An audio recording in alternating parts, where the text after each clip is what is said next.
It's time to get your news on. We are VK1WIA. Yes, you've certainly netted us in. It's the national news for week commencing May 26, 2024. And this week, WIA Director Giles Kirby, VK5GK, and the WIA still, after over 12 months, are looking for IT and social media gurus. And WIA's Poet Laureate joins us after his sojourn to Bundaberg and the Coral Coast. But wait, there is more, much more in this edition of news from the Wireless Institute of Australia. I'm Editor Graham, VK4. Baker. This is Giles Kirby, VK5 Golf Kilo, delivering the WIA Director's Update. One of my interests involves updating and polishing the WIA brand. We're a 100-year-old organisation, steeped in history, built on the pillars of great radio amateurs. I want our promotional material to pay homage to this history and acknowledge that we're in the 21st century and we need to attract new audiences.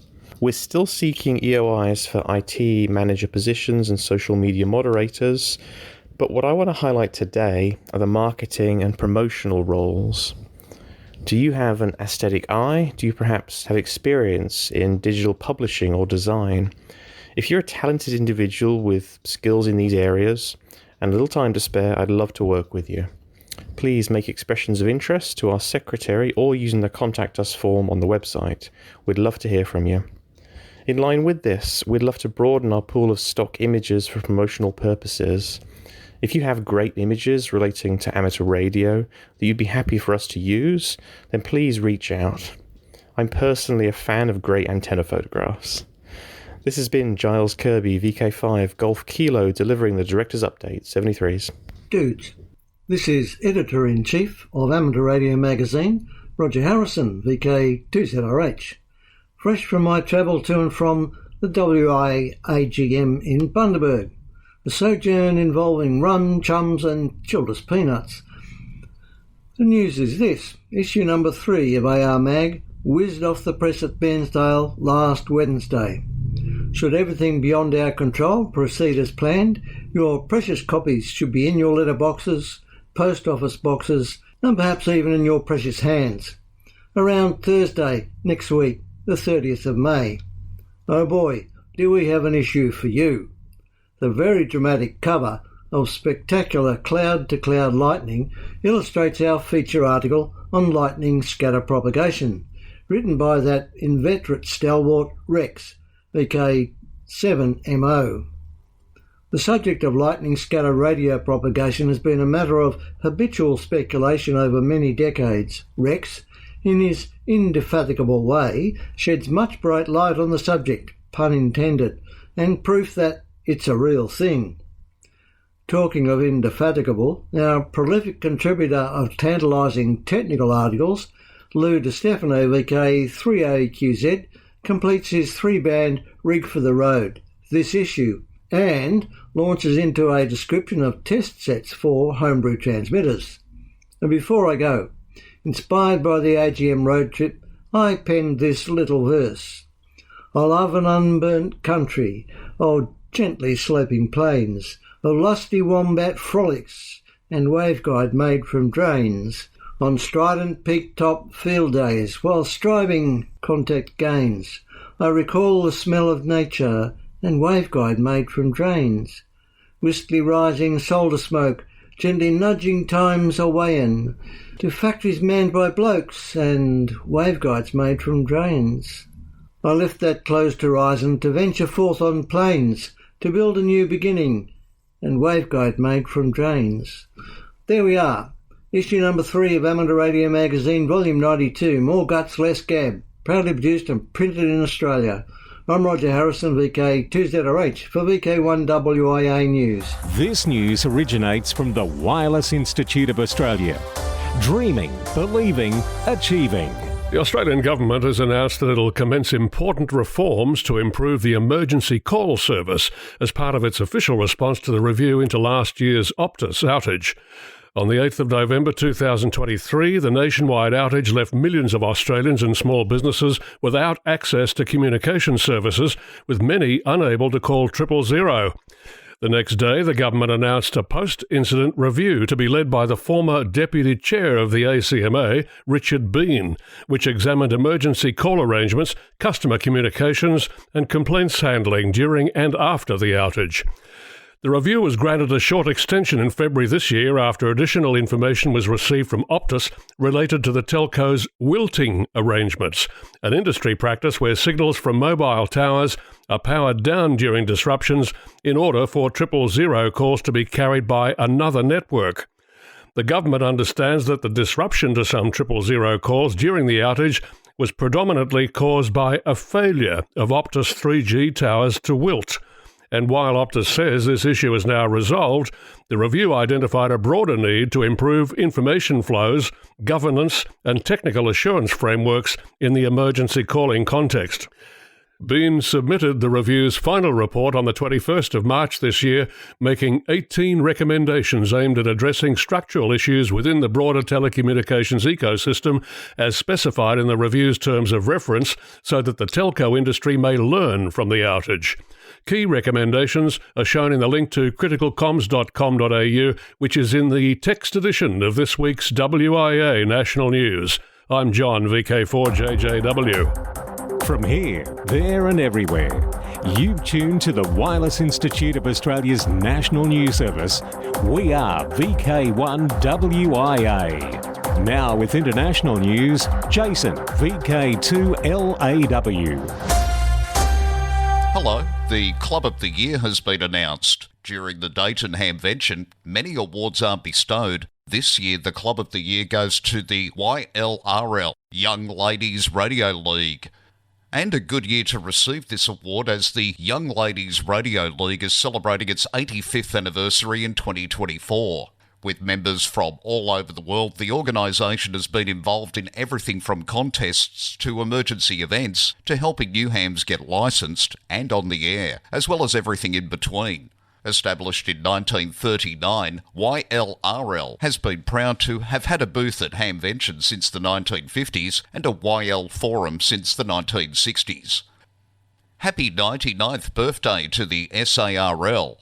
On Wednesday, the 20th of May 1925, the South African Radio Relay League, SARRL, was formed, just a month after the world's radio amateurs met in Paris to form the world body, the International Amateur Radio Union. The word relay was dropped in 1947. Council is already busy with planning for the centenary celebrations in May 2025. 99 years of service to the radio amateurs of South Africa. Happy birthday, SARL. Sony draws the line in the sand on artificial intelligence. With AI already infiltrating the music industry, highlighted by the release of a new song from Randy Travis using AI technology, Sony is warning hundreds of companies not to use artists signed to their labels in AI applications without permission. The label group is sending formal letters to more than 700 generative AI companies and streaming platforms prohibiting them from using SMG content without explicit licensing agreements. Superfox mode. Never resting on what was good enough yesterday, Joe Taylor's team will soon offer a Superfox mode of WSJTX for making rapid FT8 QSOs. Hounds chasing the Superfox DX station will transmit normal FT8 signals, but rather than sending concurrent streams of up to 5 FT8 signals, the Superfox station will transmit a single constant envelope using a 1.5 kHz wide waveform that conveys signal reports or RR73 acknowledgements to as many as 9 different hounds simultaneously. The Superfox development team will be beta testing the software in coming weeks with the goal of having it rolled out in time to debut during the N5J Jarvis Island DXpedition a few months from now. Ham radio exemption restored to Pennsylvania hands-free law. Ham radio operators who are driving in Pennsylvania, USA are to be exempted after all from a new distracted driving law following outcry from amateurs that a previous version of the proposed law lacked protection for them.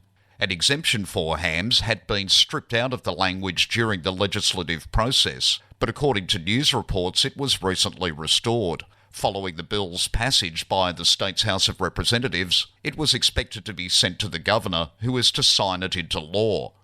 And talking of going mobile and operating, if you think you can't operate mobile CW unless you have a radio and unless you also know the code, then think again. Some automobiles on the market are making mobile CW operating easier than ever. Almost effortless, in fact, as we hear from Newsline's Dave Parks, Whiskey Bravo 8, Oscar Delta Foxtrot. It seems that in the last few years, operating mobile CW hasn't even required an amateur radio license. Or so it seems. If you look at the way car makers have embraced Morse code as an automotive design element. In the summer of 2022, models of Jeep vehicles featured the DIT and the DA across the front grille. Jeep's Dubai-based ad agency publicizes. Dubai explained that by sporting these CW symbols up front, Jeep owners could feel a sense of community and a spirit of adventure in remote off-road places. This bold gesture followed by a more subtle use of CW by the same car maker 4 years earlier. The 2018 Jeep Compass featured code on the driver's left footrest and a message spelling out sand, snow, rivers, rocks, all familiar Jeep uncharted terrain. Not to be left behind in the off-road dust, Hyundai has recently put 4 illuminated dits on its steering wheel. CW for the letter H. The code began appearing in new models such as the Santa Fe, the Kona, and Hyundai's electric SUV, the Ioniq. Now the Toyota Tacoma is getting into the traffic jam. This year's SUV has Morse code symbols appear on the side panel of the dashboard. The code provides directions to a way in which car owners can find plans to build their own 3D printed automotive accessories. This is Dave Parks, WB8ODF. Thanks, Dave. Now in Just a Tick operational news at the International Desk, I'm Jason, VK2WIA. See you next week from Sydney. We are VK1WIA. Now, operational news with VK4FUQ. Felix. Hello there. Now, contest-wise 2024. VK Shires contest June 8 and 9 starts 0000 hours UTC Saturday until 23:59 hours UTC Sunday. All HF bands all the way from 10 to 160 metres, SSB and CW only. Also on June 9, but only CW mode, is New Zealand Straight Key Night Winter Edition. 0800 hours to 0900 hours UTC on 80 metres. Operators send signal report, name, location, type of key, type of transmitter and power output, which is limited to 100 watts. An important note for first-time participants. SKN uses the QSY rule. Any stations that call CQ must QSY after making a contact. WIA Winter VHF UHF Field Day. 0100 hours UTC Saturday 22 June through 0059 hours UTC Sunday 23 June. In VK6 it's 0300 hours 0359 in VK6. IAA HF World Championship the second full weekend of July, that is 13-14. Starts 0 hours UTC Saturday, ends 23:59 hours UTC Sunday. Trans-Tasman Low Band Contest, July 21st, 2024. The Trans-Tasman Contest, always held on the third weekend in July, aims to encourage low band activity between VK and ZL. Only contest bands 160, 80 and 40 metres are allowed with SSB, CW and digital, that is REDI or PSK. This contest is another official WIA contest that will count towards the Peter Brown Contest Champion Awards. Yoda Contest 2024.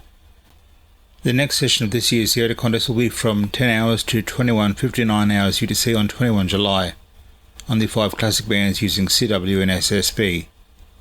Everyone can work everyone, not just youth. August 17 and 18, Remembrance Day Contest. This contest commemorates the Australian amateurs who died during World War II and is designed to encourage friendly participation and help improve the operating skills of participants.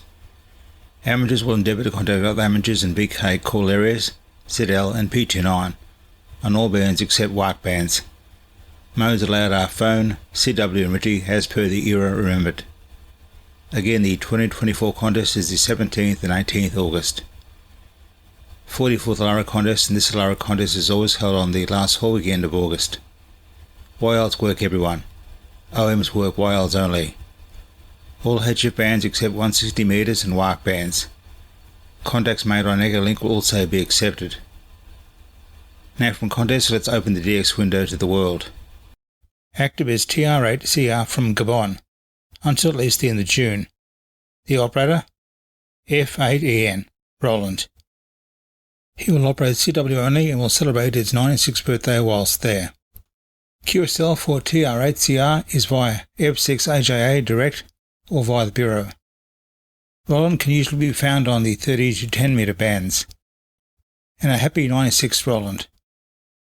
Listen throughout the year for the special call sign 9A100RKZ, marking the 100th anniversary of the Radio Club Zagreb, which was founded the 24th of March 1924 in Croatia. QSL via 9A1ADE. Germany. The Berlin airlift was an operation that carried supplies by plane to the Allied sectors of West Berlin over a Russian blockade. For more than a year, hundreds of American, British and French cargo planes ferried provisions to West Berlin's Tempelhof, Gatow and Tegel airfields. Commemorating the 75th anniversary of the end of the Berlin airlift, these special event stations are active between now and 24 June. DL0GWW for Gatow, DL0TXL for Tegel, and DL0THF for Tempelhof. QSL via LRTW, QIZ logbook, and the DARC community logbook. Paper cards will not be provided, but an award will be available. France. TM80DD will be active from the 1st to the 16th of June, using CW, SSB and the digital modes, on all bands marking the 80th anniversary of the D-Day landings in Normandy. See QIZ.com for QSL details for TM80DD. New Zealand. NZART has a special event call sign for the upcoming America's Cup, to be held in Spain later this year. ZL6 M Cup has been allocated to celebrate this event, with Phil Garside, ZL2RO, as the trustee of the call sign. November 30 is when ZL6 M Cup goes off air. For VK1WIA National News, I'm Felix VK4FUQ Inningham. From here, there and everywhere, you've tuned to the Wireless Institute of Australia's National News Service. We are VK1WIA. Now, special interest group news with Cole, VK3GTV. Hello, first up in Worldwide Special Interest Group News, it's Final Frontier, Lost in Space. Not that one. After 25 years lost in the vastness of space, a missing satellite has finally been located, highlighting the challenges of tracking the multitude of objects orbiting Earth. The rediscovery sheds light on the difficulty of monitoring the approximately 27,000 objects that populate Earth's orbit, a number that continues to grow with each rocket launch and satellite deployment. The satellite in question, the infrared calibration balloon S73-7, was launched in 1974 to serve as a calibration target for remote sensing equipment, but a deployment failure left it adrift as space debris. Despite initial attempts to track its whereabouts, it vanished from ground-based sensors in the 1990s, only to resurface now. While the rediscovery of the missing satellite serves as a reminder of the challenges of space tracking, it also underscores the importance of continued efforts to monitor and manage Earth's orbital environment. With technology evolving and space activity increasing, effective space surveillance remains paramount to ensure the safety and sustainability of activities in Earth's orbit. Japan's Moon Sniper, also known as SLIM, has astounded experts by surviving its third lunar night, despite not being designed for such harsh conditions. As Moon Sniper enters hibernation again, the team plans to resume operations next lunar day and are expressing gratitude for ongoing support and even composing a song titled 15 Degree Slope, taken from the 15-degree slope Slim is resting on to commemorate the mission's unexpected journey.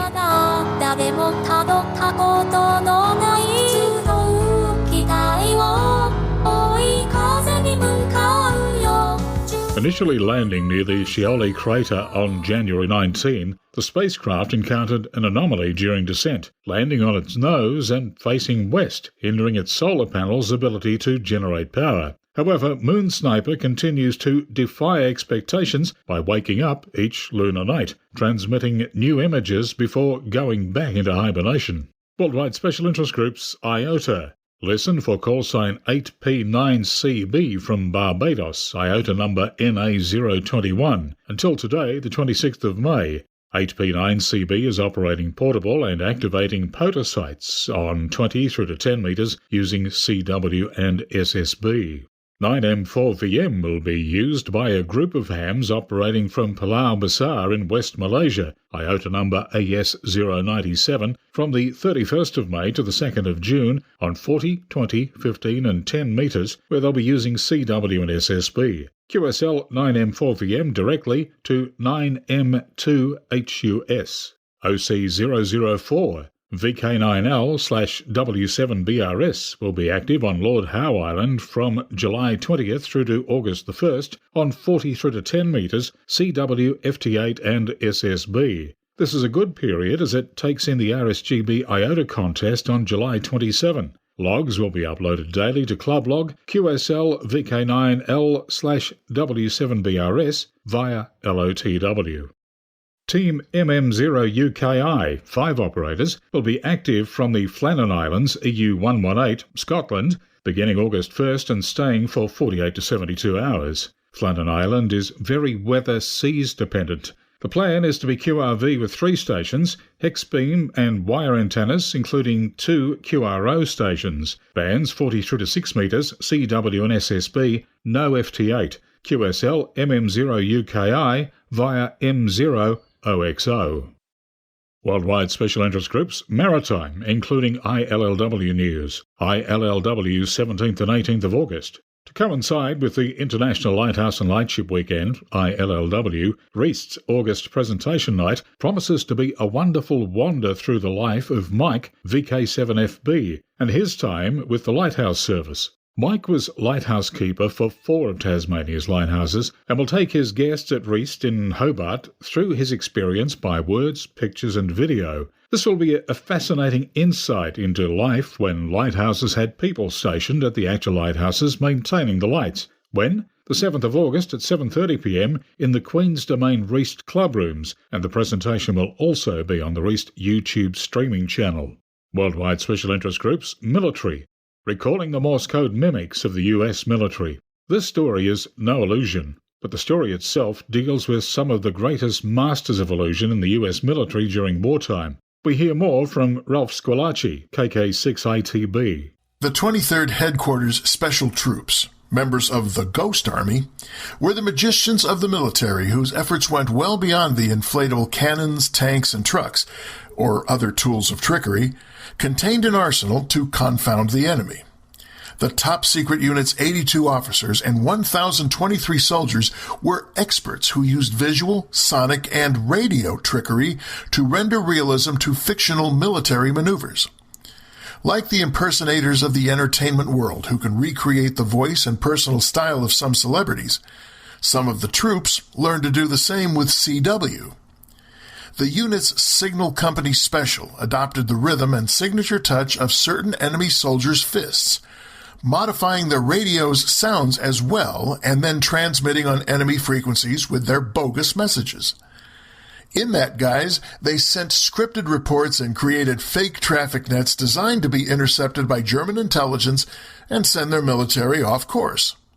This is Ralph Squillaci, KK6 ITB. Thanks, Ralph. Achtung, is your paperwork in order? Were you lucky enough to catch special event station GB5 ESC? ESC for escape? Certainly last weekend, but maybe throughout March, RAF Waddington Amateur Radio Club is back at the International Bomber Command Centre for its Inspire Ride 2024 event, which this year pays tribute to the men of Stalag Luft 3 who took part in the Great Escape in March 1944. Operators expect to be working on the HF bands using SSB and some CW using special event call sign GB5 ESC. Worldwide Special Interest Groups Museums, RAF Museum closure. The Signals Museum at RAF Henlow is closing soon. In fact, its final open day will be on the 8th of June 2024. After this time, it will start to dispose of its exhibits. The museum attempts to tell the story of RAF signals, and among its attractions, it contains a lot of working equipment which can be demonstrated, including transmitters, receivers and radar consoles. The UK Ministry of Defence announced way back in 2016 that the base was set to be closed and flying activity ceased in July 2020. A virtual museum. If you have an hour to kill and you like old communication technology and happen to be visiting or live near Windsor, Connecticut, you could nip over to the Vintage Radio and Communication Museum. If you're here in VK or anywhere with IT connectivity, you could watch WG7D's video tour. The museum is a volunteer organisation and is mostly about radio, but they also have a beautiful player piano that, no kidding, now runs off a vacuum cleaner. One notable piece of gear was an old tube tester, and the guide mentions they have 100,000 tubes in storage. If you're a ham radio operator, you'll appreciate the vintage code gear and teletypes. The amount of old gear there is impressive, including unusual record players, movie theatre projectors, and lots more. The guides are clearly not used to having someone like WG7D in the museum filming as they explain things like Morse code and magic eye tubes. Oh, and yes, the link to this YouTube special is in the text edition of this week's WIA National News, best read at wia.org.au. Worldwide Special Interest Groups, Radio Amateur Youngtimers, YOTA, with Alec, VK2MV. Thank you, Cole. Now, another aspect of last weekend's Date and Hamvention. Carol Perry, WB2MGP, kicked off the highly anticipated ARRL Youth Rally headed by ARRL Education and Learning Manager Steve Goodgame, K5ATA. Carol thanked all of those who helped make the rally possible. She told the audience, who were made up of young hams, their parents, sponsor representatives, and plentiful volunteers. They say it takes a village to raise a child. Well, look around this room. It takes a team to support this youth forum. The first youth presenter out of many was 6th grader Cameron Frey, KD9VGV. Cameron was only introduced into amateur radio 2 years ago. Since then, he has become a general class and fully fledged Parks on the Air fanatic. And that's just part of his ham repertoire. I've done more than 100 central activations and more than 50 different parks, and have also hunted more than 700 different parks, Cameron said with pride. The youth rally continued for most of the day with a slew of activities planned for we young hams. To break the ice, the young people were encouraged to catch a satellite pass outside of the forum room. The satellite just happened to be overhead at the start of the rally's next phase. One day, we'll get there ourselves, right, Pete? For VK1WIA National News, I'm Alec, VK2MV in Sydney. Now back to you, Cole. Thanks, Alec. Next up, it's Worldwide Special Interest Group's software development. OpenWebRx and OpenWebRx Plus are recipients of the 2024 Amateur Radio Software Award. The 5th Annual Amateur Radio Software Award was recently granted to Jacob Katul, DD5JFK, and Marat Fazulan, KC1TXE, for their contributions to OpenWebRx and OpenWebRx Plus, respectively. Both projects allow software-defined radio receivers to be accessible through a web browser with full waterfall display and tuning controls. OpenWebRx Plus includes support for noise reduction and decoding of additional digital modes. The Amateur Radio Software Award is designed to recognise projects that enhance amateur radio through software innovation that is open source and unique. And that's it for the segment for this week. Bruce, VK3FFF, far-flung fellow, returns from his latest travels next week, so I'll catch you in a fortnight. I'm Cole, VK3GTV. 2024, it's a date, it's the social scene. Let's have a look at the next 3 months coming up, but for the entire rest of the year, you can read all the dates in the text edition of this, the WIA National News. In VK2, June 8 and 9, Oxley Region Amateur Radio Club's Field Day. Also in VK5, Australian Fox Hunting Championships at Mount Gambier. In VK4, Caboolture Radio Club's Hamfest, July 11. And August 18 in Bendigo, Bendigo Amateur Radio and Electronics Club Radio Fest. Now, until next we meet, I'm Graham, VK4BB. Walk softly. This has been the Wireless Institute of Australia with the weekly news service. This broadcast is in text, audio and video and is accessed on wia.org.au.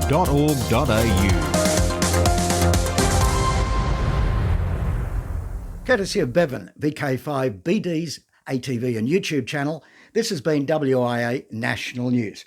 We're back now, live and local, and your voice, your callbacks. And don't forget, tick like.